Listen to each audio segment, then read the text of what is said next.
Okay, welcome to your first field trip. We are here at Rattlesnake Canyon, and before we get going on our field trip, I wanted to talk a little bit about what you should be doing while you are watching these field trip videos and what you should expect during these field trip videos.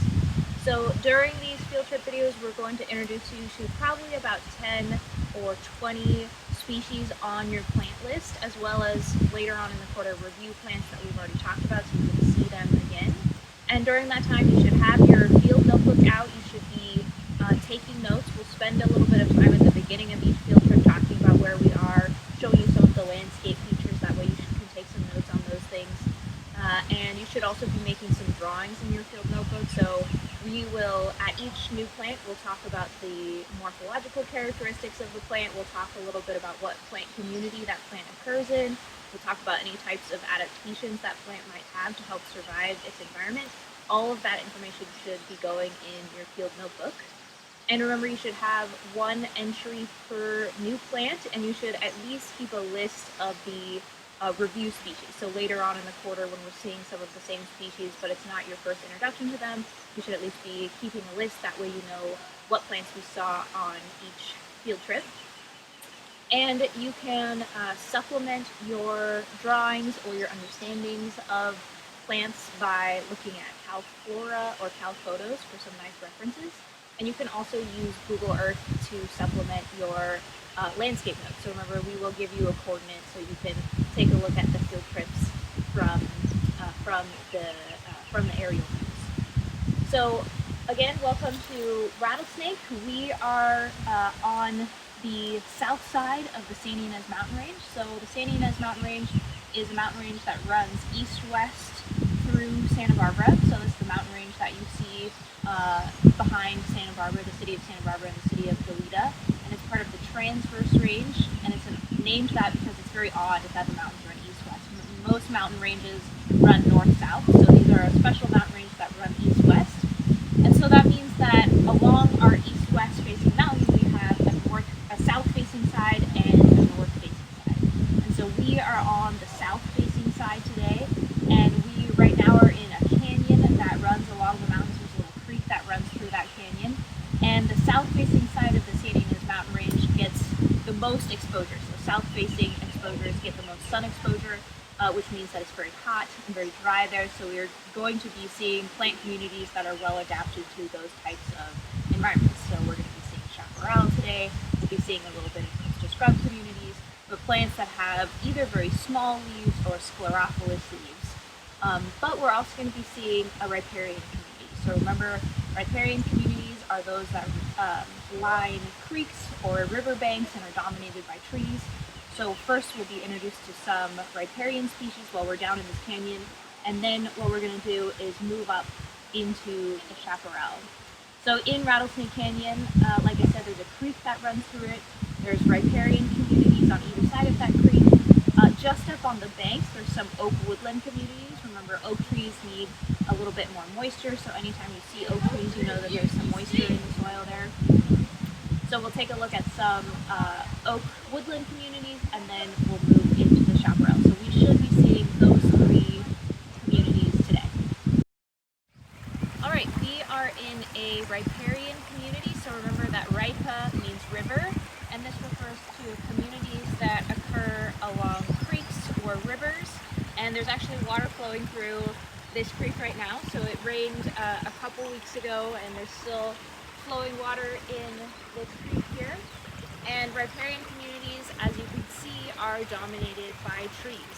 So oftentimes these trees have very, very broad leaves. There's plenty of water availability in the rivers, so they can produce these really broad leaves that have a lot of surface area. They can maximize photosynthesis because they don't have to worry that much about water loss through transpiration. So we're going to talk about a few of the dominant tree species in the riparian community, starting with one of the most dominant trees, which is the California sycamore tree here. California sycamore, the scientific name is Platanus racemosa.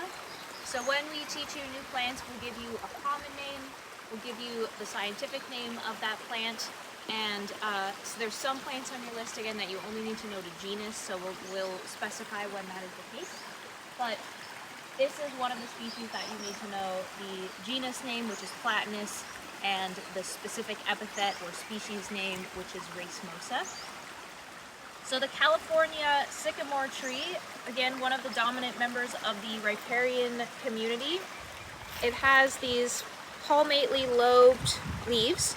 So they are simple leaves, but they are palmately lobed as well as palmately veined. So all of those main veins attach directly to the base of the leaf there and at the tip of the petiole. They're quite fuzzy, especially when they're small. So you can see here's a very tiny new leaf there. It's quite small and fuzzy. So they start off small, but both sides of the leaves when they're mature are covered in some hairs. So these are shaped like a hand. And what you might notice about this branch is that some of the leaves look fairly healthy and some of them are starting to wilt.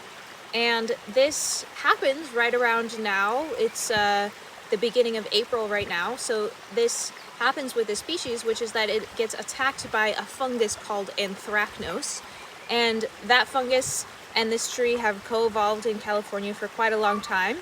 And the fungus will kill off the first flush of leaves for the species, but when the weather starts warming up, the fungus won't be able to survive and reproduce for very much longer, and the tree is able to produce a second flush of leaves.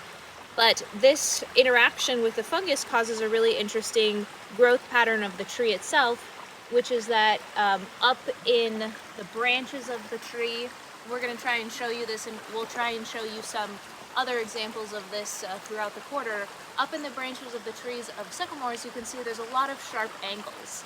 So there's some 90-degree angles, and sometimes we call these knees or elbows, and those are caused because the anthracnose fungus will actually kill off the axillary bud and the growth, or kill off the new growth, and an axillary bud will take over at a 90-degree angle, and so it'll cause these knees or elbows on the trees.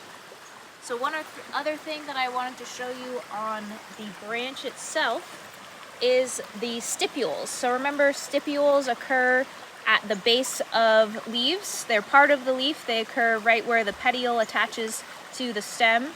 And sometimes there are these paired leaf appendages, but in the case of the sycamore, they make these really round or almost completely circular stipules. So you can see we have a leaf here, and down at the base of that leaf there's this set of stipules that are round and almost entirely attached to the stem. So the sycamore tree produces one leaf per node, alternate phyllotaxy. And I want to show you, if I can get it, where the axillary bud is on this species. It's kind of a unique placement of an axillary bud. So the axillary bud of this species, it's a little bit hard to see, but the axillary bud is right in the base there, and it's actually completely covered by the petiole of the leaf. So the sycamore tree is deciduous. It will lose its leaves in the summer, and in the springtime when the rains come back, it will produce two flushes of leaves. The first is usually killed by the fungus, and the second flush of leaves usually survives pretty nicely.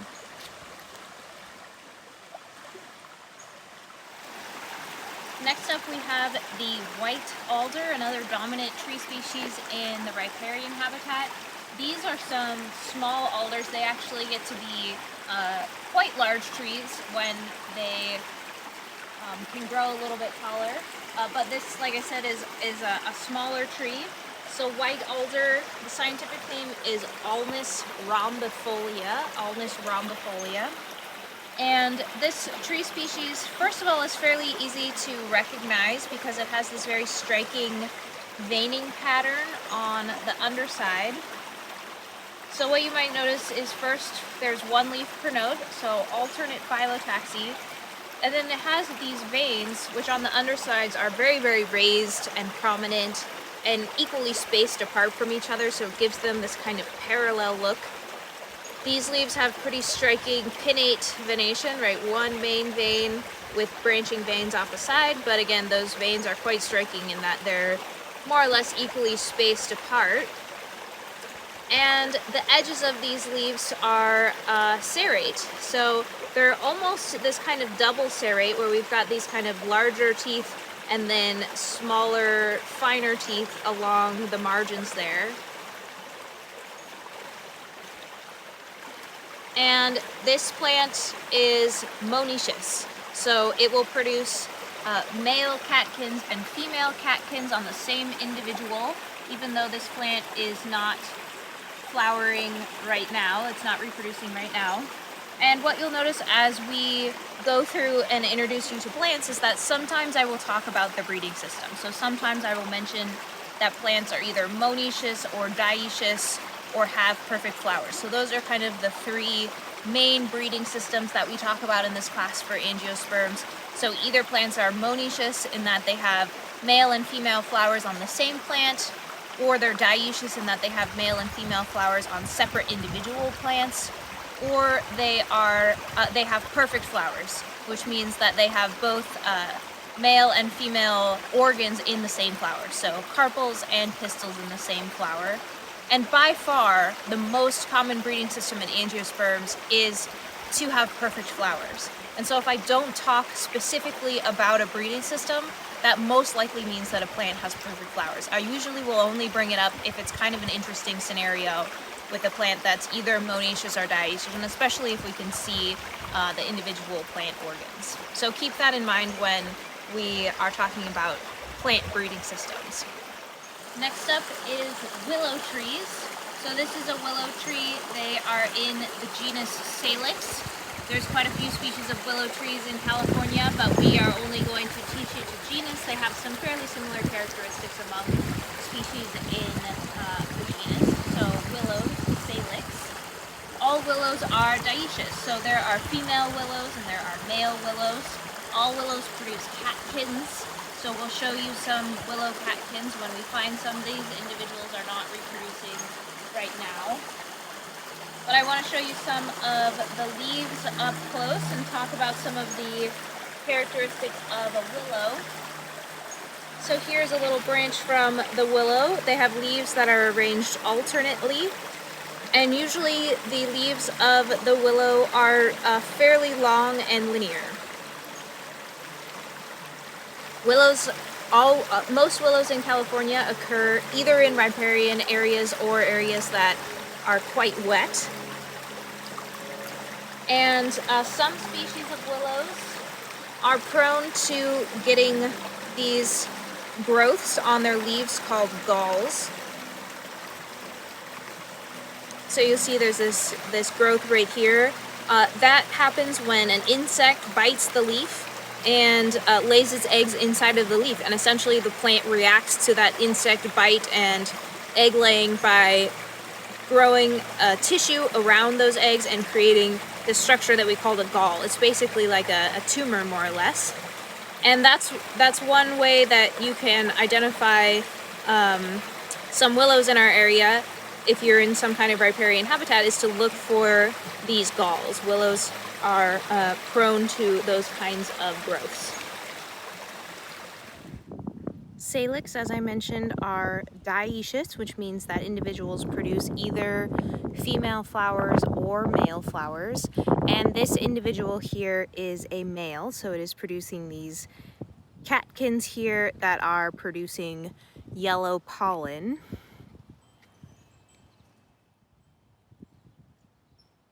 So catkins producing yellow pollen. So those are clusters of flowers. Remember, a catkin is an inflorescence, and those flowers are imperfect. So they are missing a whorl. In this case, they are missing carpels. They are only producing stamens that are producing pollen. We just walked up from the creek, so we're still next to the creek but not right in the creek, and now we're in a little oak woodland. And this is more of a kind of closed canopy oak woodland. I'll introduce you to those oak trees in a bit. This is a coast live oak woodland. But in this area there are going to be a lot of shade tolerant understory plants, including this plant here that you might already be familiar with, this is poison oak, or Toxicodendron diversilobum. And this species is in the Anacardiaceae family, which is the cashew family, and we will see quite a few species in that family. And one of the characteristics of that family is to have glabrous leaves, right? So that means leaves with no hairs on them. And this plant here has leaves that are palmately compound, right? You might have heard leaves of 3, let it be. And so this plant has palmately compound leaves with these 3 individual leaflets. And this plant, Toxicodendron means poisonous tree. It's covered in a substance called urushiol that will cause dermatitis. So it's an oil that once it gets on your skin, your body will react to it and you'll have an immune response called dermatitis. It'll be really itchy for about 2 weeks or so. I've had quite a fair share of poison oak incidences in my life, and I can tell you that is like unbearably itchy and horrible. So you definitely do want to try to avoid this plant when you're out, and it's definitely one of the good plants to recognize.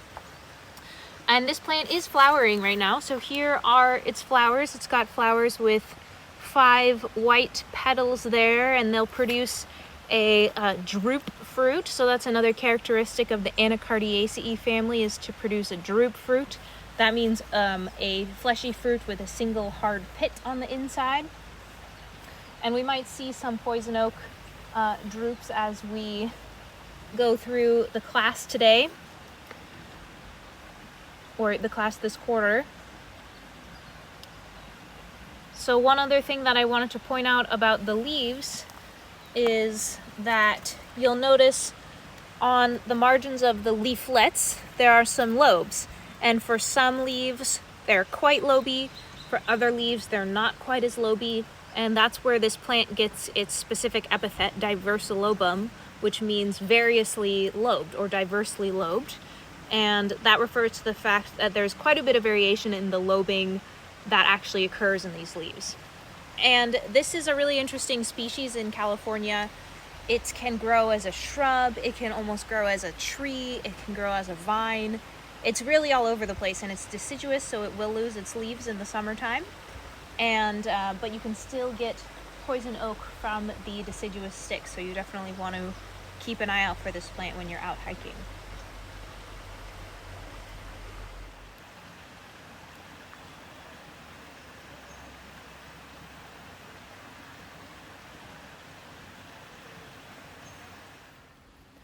All right, again, we are in an oak woodland, and so I want to introduce you to the dominant species of an oak woodland in the Santa Barbara area.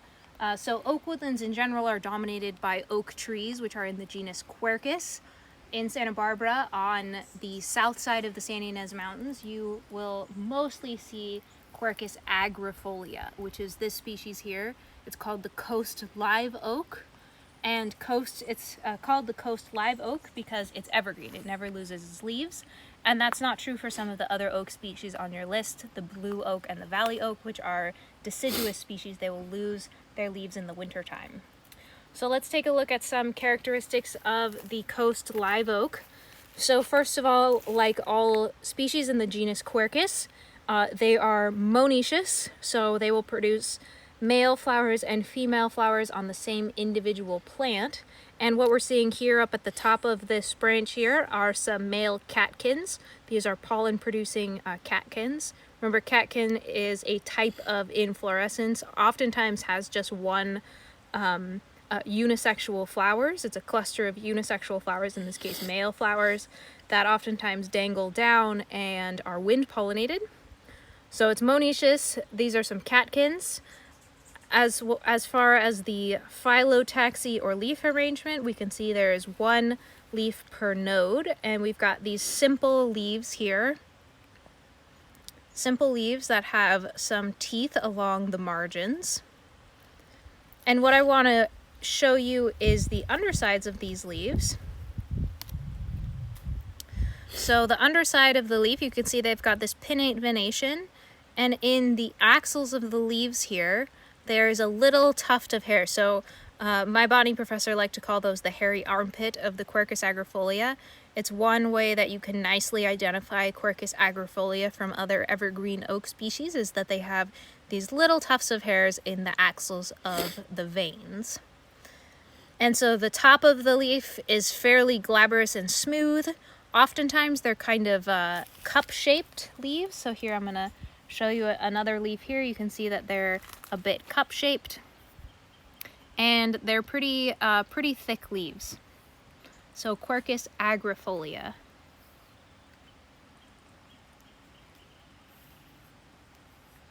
Next we have another shade-tolerant understory plant.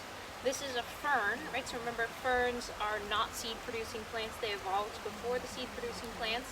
And this particular fern is the California polypody, Polypodium californicum. It's in the Polypodiaceae. And I'm going to pull out one of the leaves. We call fern leaves fronds. And this plant occurs as rhizomes under the ground, and the rhizomes shoot up leaves at nodes. So here's a single leaf.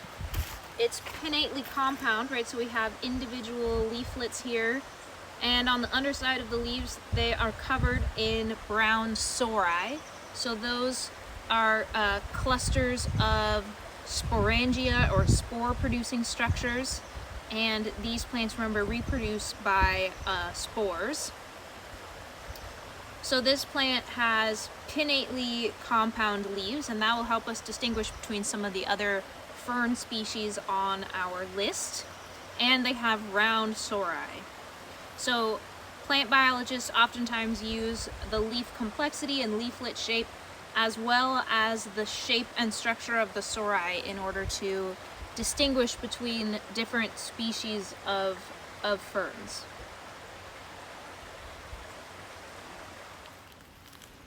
Next up, we have red berry.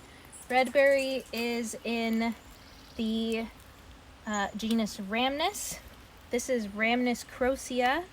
It's a little shrub, and it is oftentimes found in the oak woodland. So here we are under some trees of Quercus agrifolia. And I'm going to show you the stem here. So first, it has alternate leaf arrangement. There's one leaf per node. And both sides of the leaves are glabrous, so both sides have no hairs.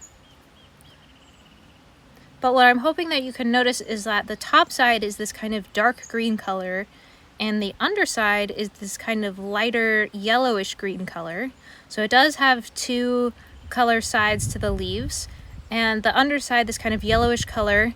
So the scientific name again of this plant is Rhamnus crocea, and crocea means yellow, and so it's referring to this yellow kind of underside of the leaves. And it produces these nondescript green flowers that I don't see any on this shrub here, but those green flowers will turn into red berries, just like the name of this plant suggests. Hopefully we'll be able to see some throughout the quarter.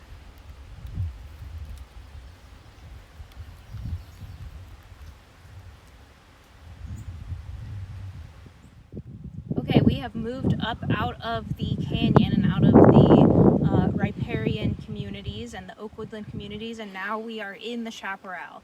So a couple of things you should notice is, first, if you look down on the ground, you can see that there are lots of rocks on the surface, and there's even some larger rocks sticking up out of the surface. That's an indication to you that the soil is very shallow and there's not much water holding capacity in the soil. Chaparral communities are dominated by hard-stemmed shrubs, which you are seeing around you as well, and you can see some up on the hillside here. Those are all chaparral species, and we talked about some adaptations that the chaparral has to survive these hot, dry environments. So again, we're on the south-facing side of the San Ynez Mountains. These are this aspect gets the most sun exposure, and that's different than the north-facing side of the San Ynez Mountains, where you will go on the Snyder Trail, like it's a lot more moisture back there. So there's a lot of chaparral here. Chaparral species and communities are also prone to fire, and you can see some evidence that this burned somewhat recently. This was probably the Jesucita fire, I would imagine. And this is a underground structure called a lignotuber, and this structure can help chaparral species survive. This one obviously got a little bit burned up, but this is a structure that occurs underground, and it's full of meristematic tissue, and after the top of the plant burns away, it can actually re-sprout the entire shrub. So I'm going to talk a little bit about this shrub here. This is one of the dominant members of chaparral communities in California. It's called chamise. The common name is chamise.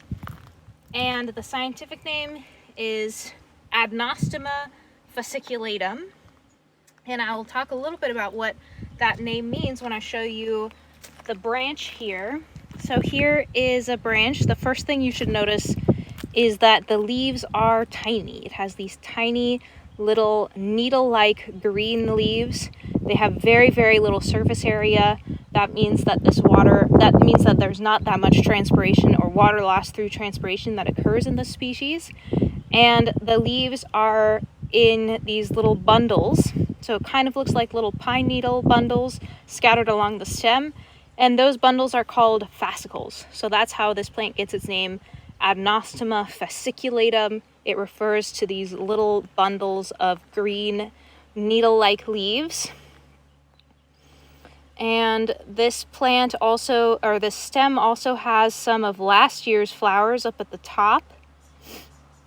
You can see some brown flowers there. This is a member of the rose family, and we'll talk a little more about some of the characteristics of the rose family when we can see a plant that has some nice rose-like flowers. But this is in the rose family, and this plant will produce these sprays of white flowers. And there's a couple other plants that I want to point out, or one more plant that I want to point out to you, which are these shrub oaks.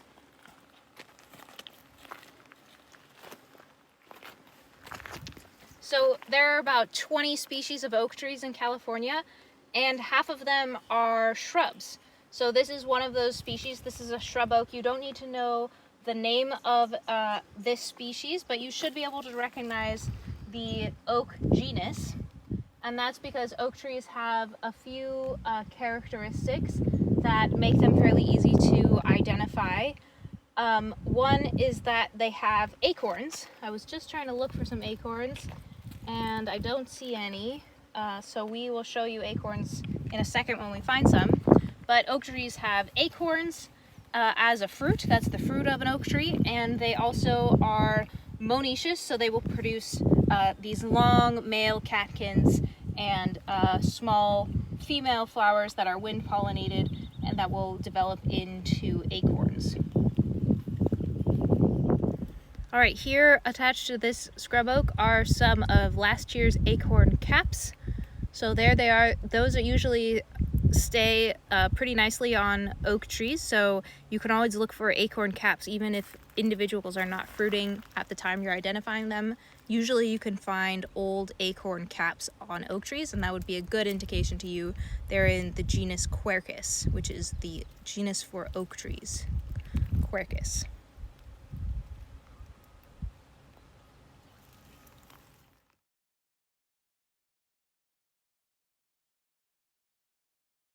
Go. All right, here are some male flowers on the Quercus, or the oak trees. So these individual structures here, those are catkins, so an inflorescence with a unisexual flower. So these only have stamens, and they are wind pollinated on the oak tree, or species in the genus Quercus. So they dangle down off the tree, and pollen is released from the stamens. It's taken by the wind to hopefully another individual, and they pollinate the female flowers.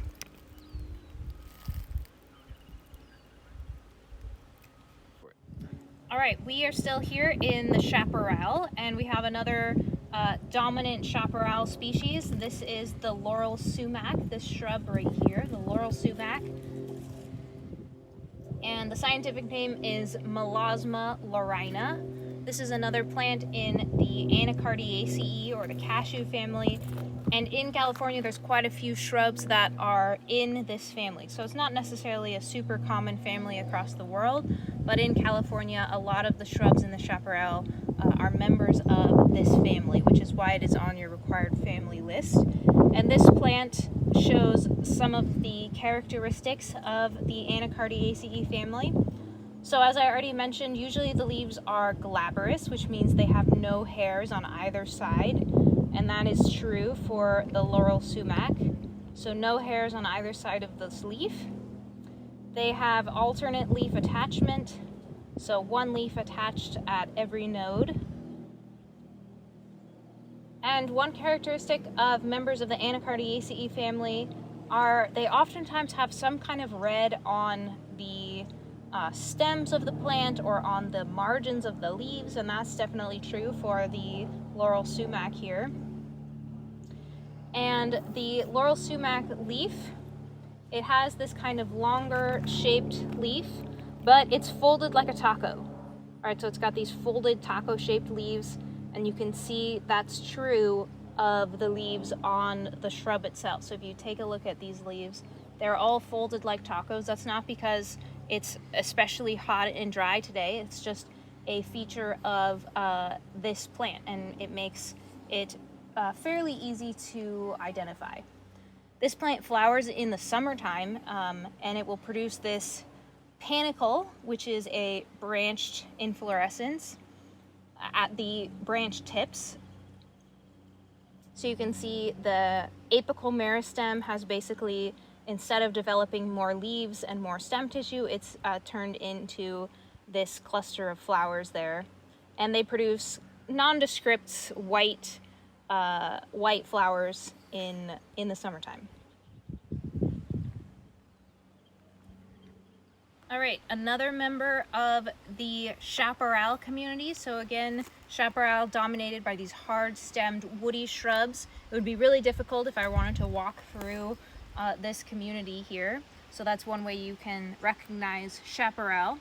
And this is the big pod ceanothus. Ceanothus megacarpus is the species name. So ceanothus is the genus. We're going to see two species of ceanothus on our field trip today, and this is the first of those. Megacarpus, which is the specific epithet, means big fruit. So mega means big and carpus means fruit, and this is because this individual species has fairly large fruits for this genus.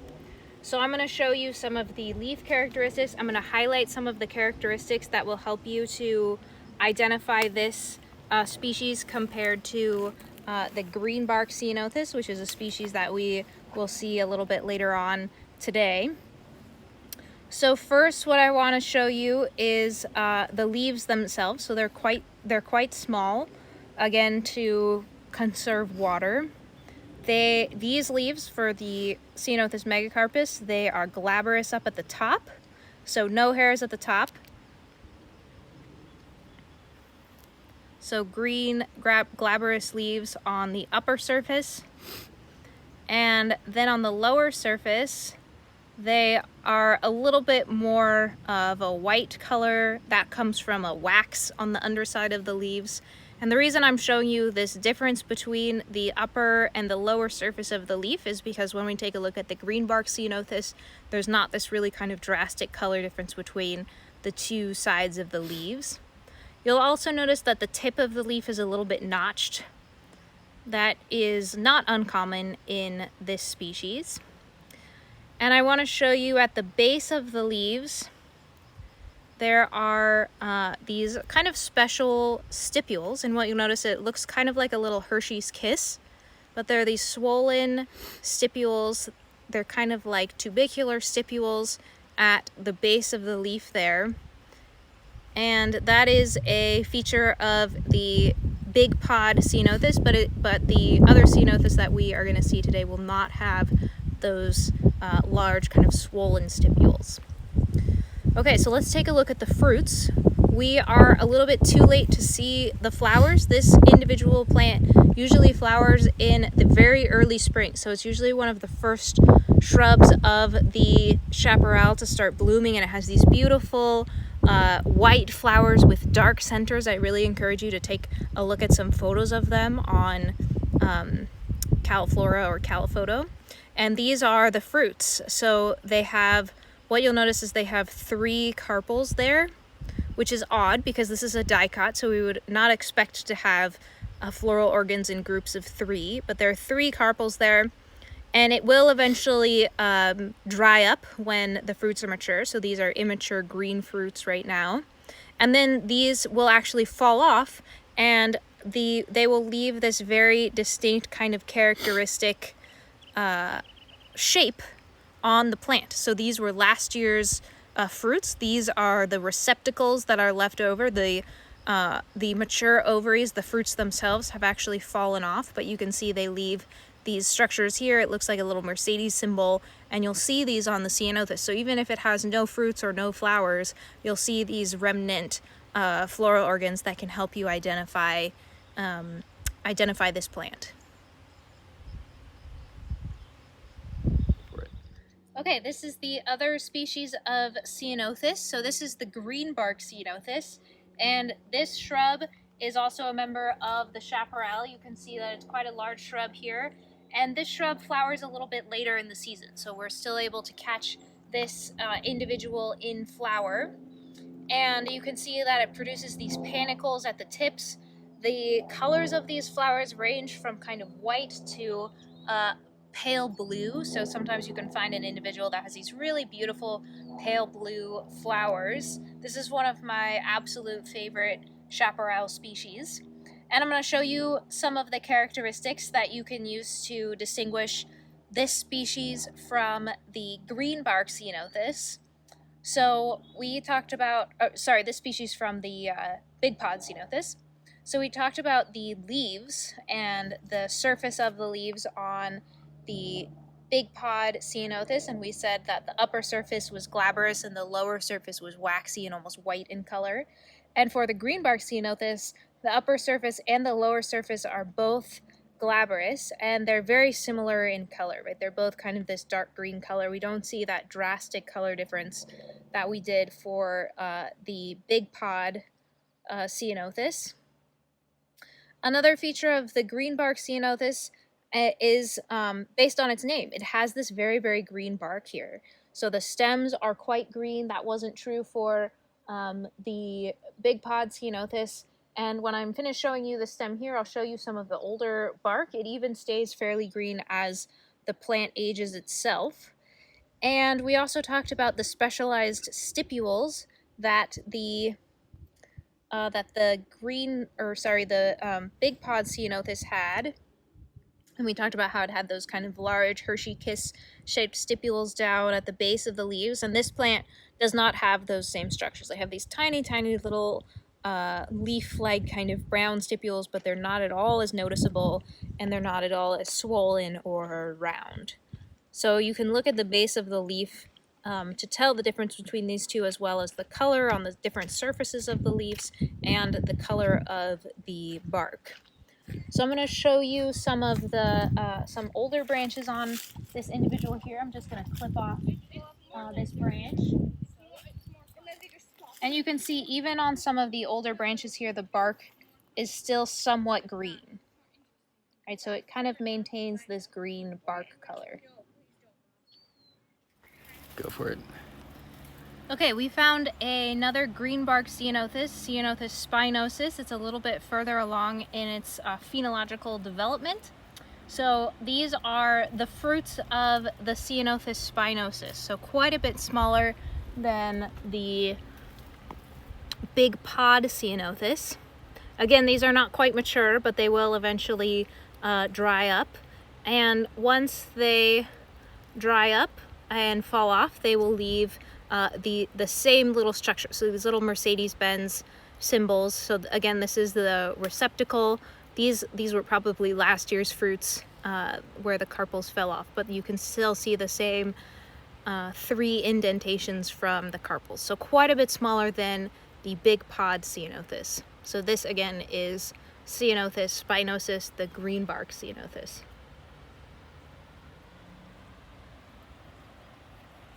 Alright, so we just wanted to do a landscape overview here. So we've got a nice vantage point down to the riparian communities, and you'll probably see some of the larger trees. We have some sycamore trees down there, some alder trees. You can probably see the white bark of the California sycamore, the Platanus racemosa. There's some oak trees along the edge of the riparian area. So again, those oak trees are Quercus agrifolia, and they need quite a bit of moisture, so they're going to be hanging out near the edges of the creek or in little canyons where water collects. And then if you take a look up on the hillsides, we're starting to see more chaparral. So those hard-stemmed woody shrubs dominating the exposed, hot, dry, steep hill slopes of the San Ynez Mountain. So these individuals are well adapted to surviving hot, dry environments. They've got sclerophilous leaves, thick and leathery, or they'll have very, very small leaves. Remember, that reduces the negative effect of evapotranspiration.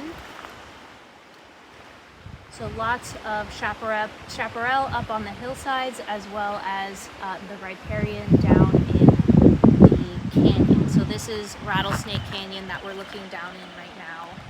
And that's where we started, and now we are up on the chaparral hill slopes.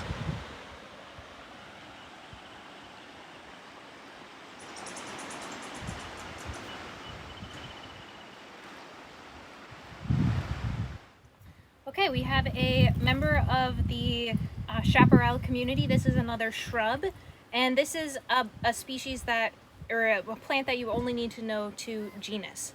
So this plant is in the genus Ribes, and there are two kind of groups of plants in the genus Ribes that we are going to be discussing this quarter. Some of them go by the common name of currants, and some of them go by the common name of gooseberry. So both of those common names are in the same genus, and the difference between them is that currants do not have any spines or prickles on the stems and the leaves or the fruits, and currants have gooseberries have spines and prickles and stems along the stems and the leaves, and currants do not have any prickles or spines along the stems and the leaves. So what I'm holding here is a currant. It is, I can squeeze it and not be fearful that I'm going to get poked by anything. But members of the genus Ribes do have some characteristics in common. So first, of course, because they're in the same genus, they're also both in the same family, which is the Grossulariaceae.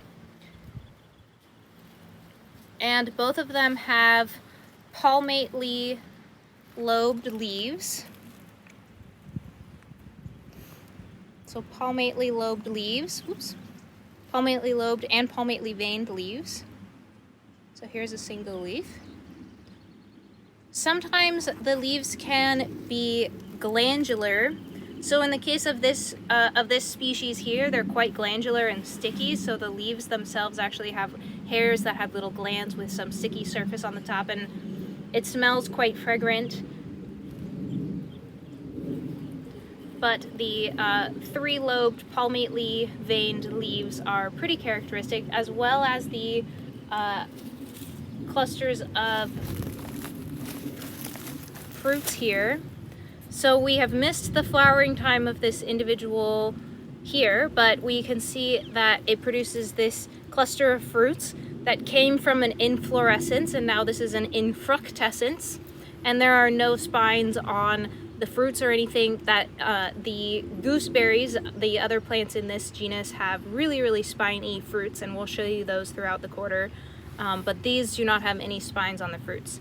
So this is a currant, and they have just these round berries. So this is a true berry, comes from a single flower with one pistil that makes this fleshy berry.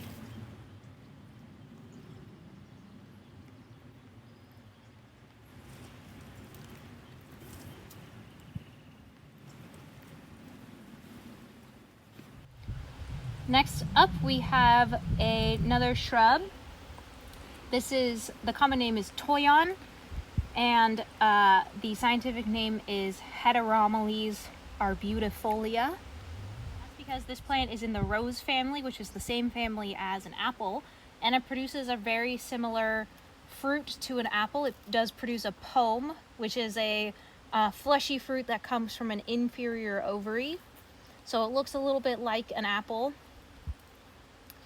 And this plant also has some characteristics of the rose family, which is the plants themselves oftentimes have some kind of teeth on the leaves. And that's true for this plant here. It has these serrate leaf margins. So it produces these simple leaves. So this is a single leaf, undivided leaf blade with serrate leaf margins. And this plant is sometimes called the Christmas berry, and that's because these red berries are usually produced during Christmas time. So this plant will flower, it will produce a cluster of white flowers, a panicle of white flowers at the branch tip here, and then that happens in the late summertime, and then those flowers will develop into these red berries that will be ripe just around Christmas time. So these berries have been hanging on to the plant for a few months now, and these are really popular with the birds. And there's an urban legend that the city of Hollywood actually got its name from this individual plant species. Because I said that it has these serrated leaf margins, it looks a little bit like holly along with these red berries. And so when the story goes, when the early settlers were here, they saw this plant and they said, well, it kind of looks like holly, and there's some forests of this plant, so let's call this place Hollywood. So the toyon is a shrub. Sometimes it can be a small tree. It occurs in quite a few different communities, actually. It's fairly shade tolerant, so sometimes you'll see it in an oak understory like we're seeing it here, but it is also part of the chaparral as well. So this individual plant species can occur in different communities.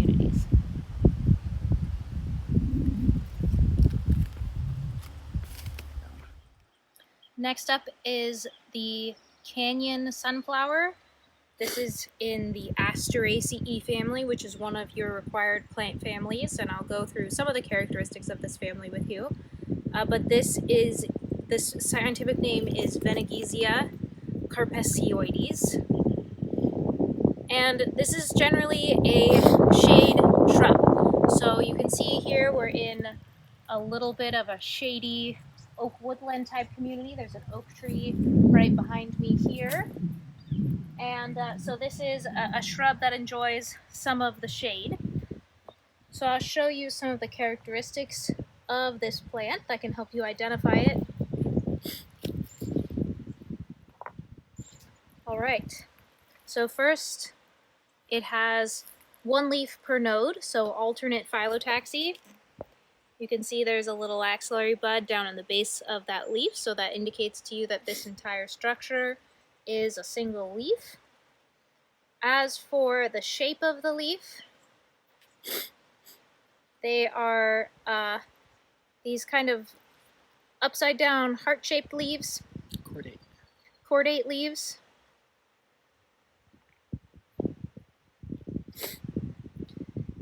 And here is the inflorescence. So this individual species has ray flowers on the outside. Remember, it's in the Asteraceae, so this inflorescence is a head inflorescence with both ray flowers and disc flowers.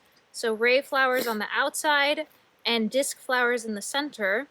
And we are going to meet two species of, two members of the sunflower family that have these very large yellow inflorescences.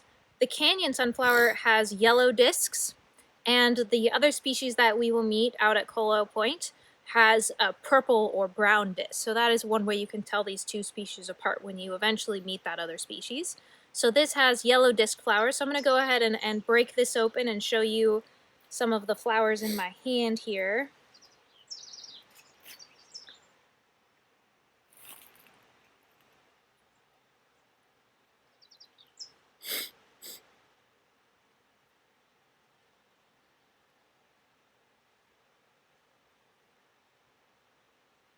All right, so we have some individual disc flowers here. You can see that's a single flower.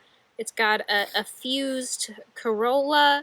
There's a little stigma and style sticking up, and then there's an ovary down at the base. So it does have an inferior ovary. All sunflowers have inferior ovaries.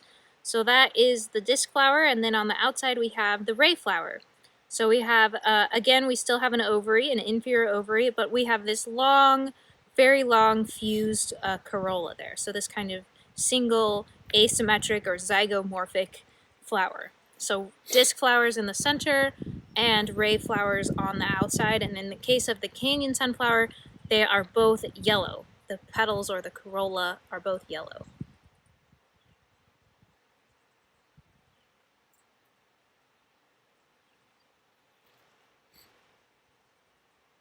Go for it. Okay, so we're still here in the oak woodland and we have another fern species. So this is the wood fern, and you can see that it's a little bit larger than the polypodium that we learned earlier. And again, just like the polypodium, what I'm going to do is pull off a single leaf. So again, in ferns we call leaves fronds, and this leaf is bipinnately compound. So we have a single leaf here that's divided twice into leaflets. So this is the first division, this is the second division. So bipinnately compound. One other thing that I wanted to point out about the wood fern is that it has these hairs on the base of the petiole there, these rusty brown hairs, and that is very characteristic of the wood fern. So if you see that down at the base of the petiole, you know that you're looking at the wood fern. The other fern species that we are going to learn do not have any hairs, or they'll even have a completely different color petiole. And on the undersides of the leaves, just like the polypodium, you can see that there are some sori, those clusters of sporangia that are producing spores. Those will eventually turn fairly brown. They are a little bit immature right now, and they are also quite round. So wood ferns, as well as the other ferns that we will learn this quarter, are perennial herbs. So they don't produce any secondary wood, but they have a rhizome that runs underground, and when the rain comes in the wintertime, they will shoot up these fronds, and then in the summertime they will die back and just survive as a rhizome or an underground stem during the hottest part of the summer.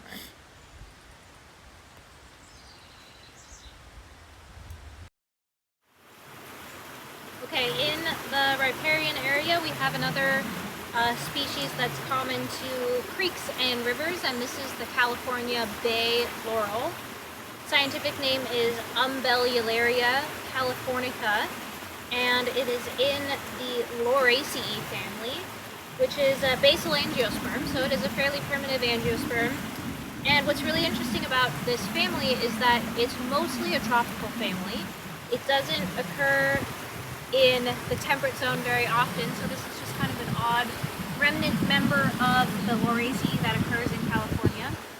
And this plant is closely related to avocados. So avocados are also in the Lauraceae family, and if you were to see the fruit of this plant species, you would be, it wouldn't be hard to convince you that it's related to an avocado. It's got a fruit that looks a lot like an olive-sized avocado. So this plant species has fairly nondescript leaves, but I will point out some characteristics. First, they are arranged alternately, so one leaf per node, and they are glabrous on both sides, so no hairs on either side of the leaves. The underside is just a little bit lighter. One way that you can easily compare the upper and lower surface of leaves is to kind of do this fun little folding trick. That way you can see the upper and lower surface at the same time.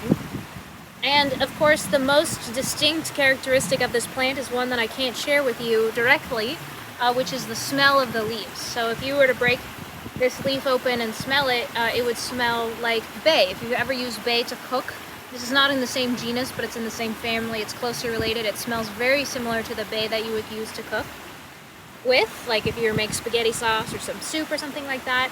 And you could actually use the California Bay to cook. It's quite a bit stronger and a little bit more acrid in flavor, but I have seen it used before in cooking. For example, there is a restaurant in Old Town Goleta called Lemon and Coriander, and I saw on their menu the other day they have a California Bay Laurel ice cream. So I would like to try that sometime. And they are flowering right now. So the tips of the branches produce clusters of cream color flowers that are in an umbel shape. That's how it gets its name. Umbellularia is based on the shape of that cluster of flowers. So they have these yellow flowers. There's some more flowers over here that I'm going to show you. These are a little bit nicer there. You get a nice shot of those flowers. So they've got green petals and you can see some stamens there. They are perfect, so there's a pistil in the very center.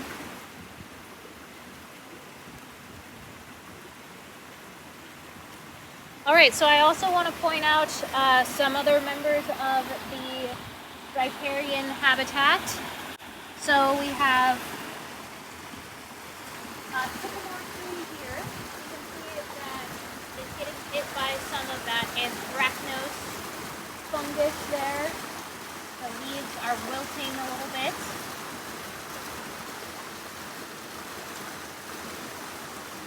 But if you take a look down this way in the creek, this is the same creek, we're just a little bit higher up on the creek. You can see the white mottled bark of the sycamore tree. There is a alder tree, a larger alder tree back there as well, and some willow trees. So very, very classic members of the riparian habitat. We see bay trees, we see sycamore trees, willow trees, and alder trees, all dominant members of the riparian community. And you can see these trees are growing right in the creek. They have no problem having their roots saturated with water, and that's not true for all species.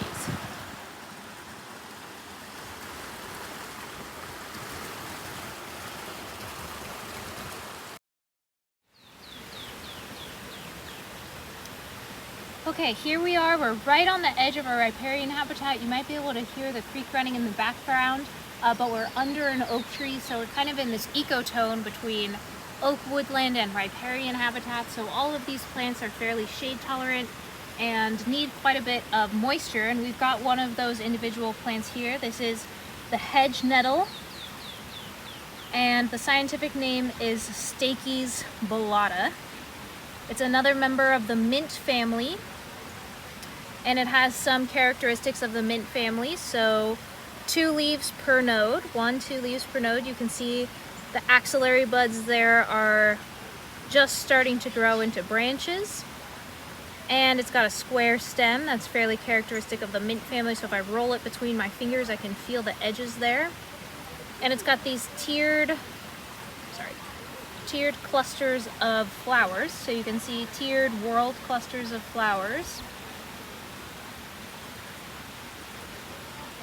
And we can take a look at one of those individual flowers. They're really quite beautiful. They're pink and tubular, and the lower lip of the flower has a beautiful white pattern to it.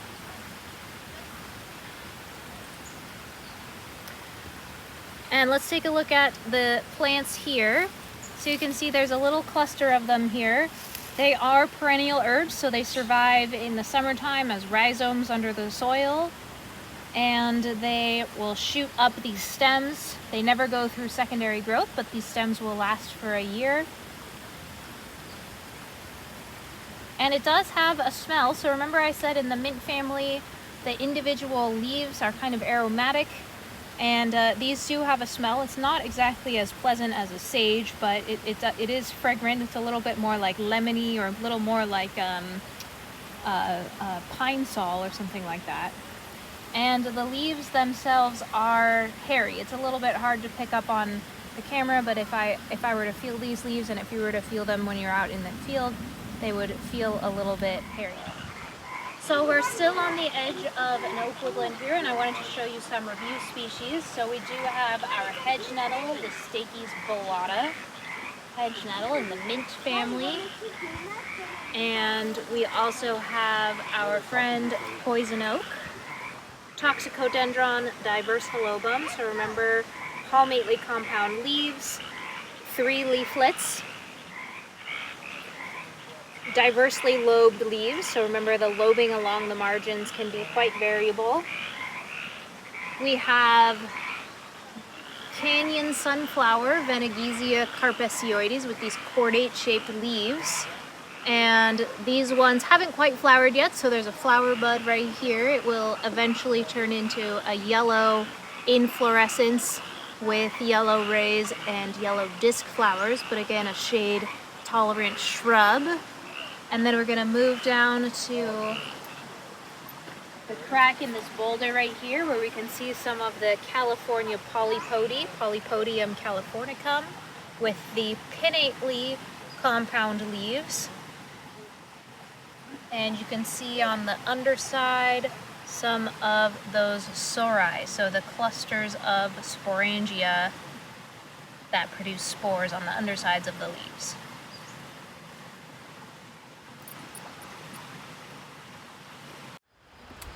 Here we have some really beautiful Ceanothus spinosus, green bark Ceanothus in full bloom here in the chaparral, just creating this nice little arch over Rattlesnake Canyon Trail. And you can see a little bit of blue in the flowers there. So remember I said that the flowers were whitish to bluish. These are a little bit bluer than the ones we saw earlier, and you can see the green bark on the stems there really standing out. Ceanothus spinosus, the green bark Ceanothus.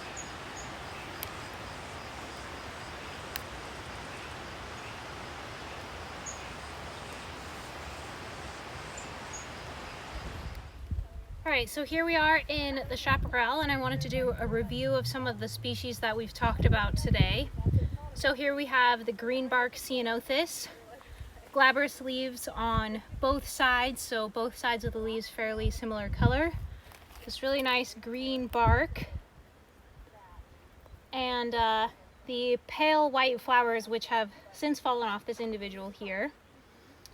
And we also have, remember that it makes these Mercedes-Benz type symbols in the old fruits. Remember, these are last year's receptacles for the fruits. The fruits themselves have actually fallen off. So green bark Ceanothus, Ceanothus spinosus.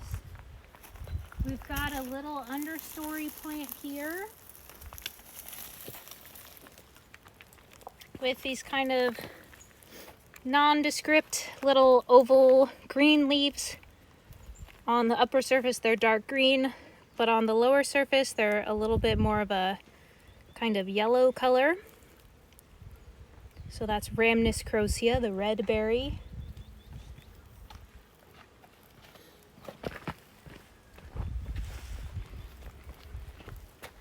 And then we have actually there's some better ones right here. The big pod Ceanothus here. So big pod Ceanothus, Ceanothus megacarpus. So much larger fruits there. The undersides of these leaves, remember, are kind of a waxy white. The top are kind of dark green. Underside is a waxy white color. So I'm going to just pull off one of those leaves so we can take a close look at that. So upper surface of the leaf here is green and waxy, and then the lower surface is kind of a whiter waxy color. And one more chaparral species that I want to point out here is the laurel sumac. So laurel sumac with the taco-shaped leaves, they're folded up on each other. We've got some red stems, red petioles, red margins on the leaves, kind of these long leaves. So Melasma laurina, the laurel sumac.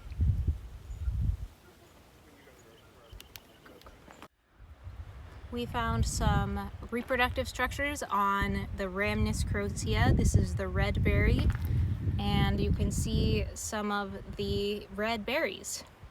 So there they are. They're not quite totally ripe yet, so some of them are kind of half green, half red, but those are the red berries. So that is the character that gives this plant its common name, red berry, Rhamnus crocea. Oh, there's a white sage.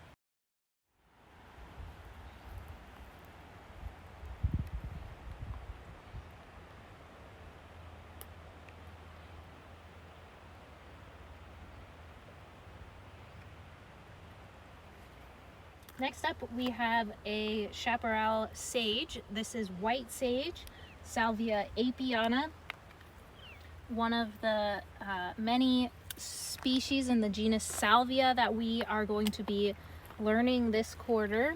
I'm actually going to grab this sample here because it's a little more space in the internodes. All right. So like other members of the Lamiaceae family, the mint family, this plant has opposite leaves, so 2 leaves per node, a simple leaf blade, so not divided, and very fragrant. So if you've ever bought a bundle of sage or ever burned sage before, usually it comes from this species, Salvia apiana, the white sage. And it is a low-growing shrub here. They can actually get to be quite tall, so they can be about 1 meter or 1.5 meters tall. And they have clusters of white tubular flowers, just like you would expect in the Lamiaceae. And these leaves themselves are quite glaucous, which is a special term that we use to describe the white, waxy surface of the leaf. So Salvia apiana, white sage.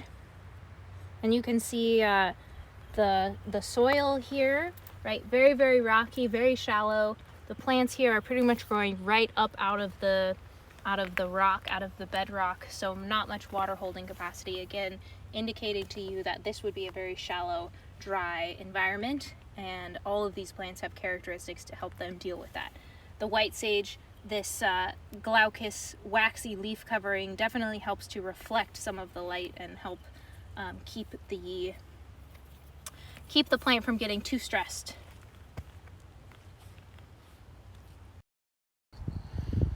I want to include a few more species on this field trip that are on your list.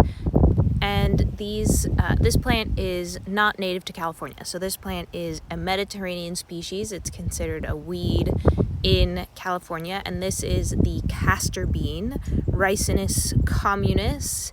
It is in the Euphorbiaceae family, which is the spurge family.